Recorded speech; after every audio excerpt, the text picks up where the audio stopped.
So ఈనాడులో ఒకసారి చూస్తే ఈనాడులో ఏం కనబడుతుంది ఎక్కువ 60 సీట్లు మహిళలకే పునర్విభజనతో 153కు పెరగనున్న స్థానాలు ఆ మేరకు వచ్చే 51 నుంచి 9 కలిపి ఆడబిడ్డలకి కేటాయిస్తామంటూ ఒక వార్త కనిపిస్తుంది. ముఖ్యమంత్రి రేవంత్ రెడ్డి హామీ ప్రతి ఇంట 2 మొక్కలు నాటి రాష్ట్రాన్ని హరితవనంగా మార్చాలి. వ్యవసాయ యూనివర్సిటీలో వ్యవసాయ యూనివర్సిటీలో వన మహోత్సవం ప్రారంభం కార్యక్రమంలో సీఎం పిలుపంటూ వార్త కనిపిస్తుంది. వచ్చే శాసనసభ ఎన్నికల్లో మహిళలకు 60 సీట్లు ఇస్తామని సీఎం రేవంత్ రెడ్డి ప్రకటించారు. నియోజకవర్గాల పునర్విభజనతో శాసనసభలో సీట్ల సంఖ్య 153కు పెరుగుతుందన్నారు. మహిళలకు 33% రిజర్వేషన్లు అమలుకు రాబోతున్నాయని, దాని ద్వారా వారికి 51 సీట్లు లభిస్తాయని పేర్కొన్నారు. వాటికి అదనంగా మరొక 9 పెంచి 60 సీట్లు కేటాయించే బాధ్యత తనదంటూ స్పష్టం చేశారు. హైదరాబాద్ రాజేంద్ర నగర్లోని ఆచార్య జయశంకర్ యూనివర్సిటీలో సోమవారం వనమహోత్సవం 2025ను రేవంత్ రెడ్డి ప్రారంభించారు. ఈ సందర్భంగా ఏర్పాటు చేసిన సభలో ఆయన ప్రసంగించారు. ప్రతి ఇంటా మహిళ 2 మొక్కలు నాటాలి. వారి పిల్లల మాదిరిగా మొక్కలను సంరక్షిస్తే తెలంగాణ హరితవనంగా మారుతుంది.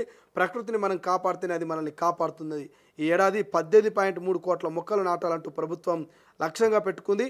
అమ్మ పేరుతో ప్రతి ఒక్కరూ ఒక మొక్క నాటాలంటూ ప్రధాని మోదీ ఇప్పటికే పిలుపునిచ్చారంటూ వార్త కనిపిస్తుంది. సో ఆడబిడ్డల్ని పట్టించుకొని కేసీఆర్ ప్రభుత్వం, గత కేసీఆర్ ప్రభుత్వం ఆడబిడ్డల్ని పట్టించుకోలేదు. గత ప్రభుత్వంలో 5 ఏళ్ల వరకు మంత్రివర్గంలో మహిళలే లేరు.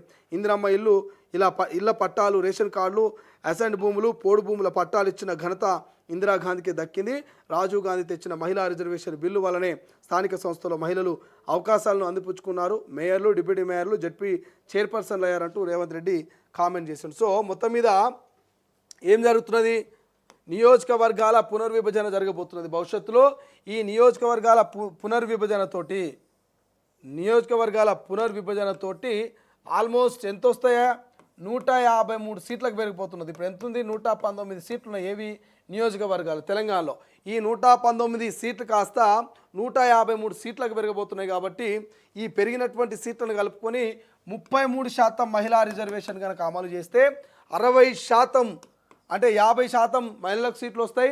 ఇంకొక అడిషనల్గా 10 సీట్లు, మొత్తం 60 సీట్లు రేపటి భవిష్యత్తులో మహిళలే ఎమ్మెల్యేలుగా చూడబోతున్నాం. మహిళా ఎమ్మెల్యేలను ఎంతమందిని చూడబోతున్నాం? 60 మంది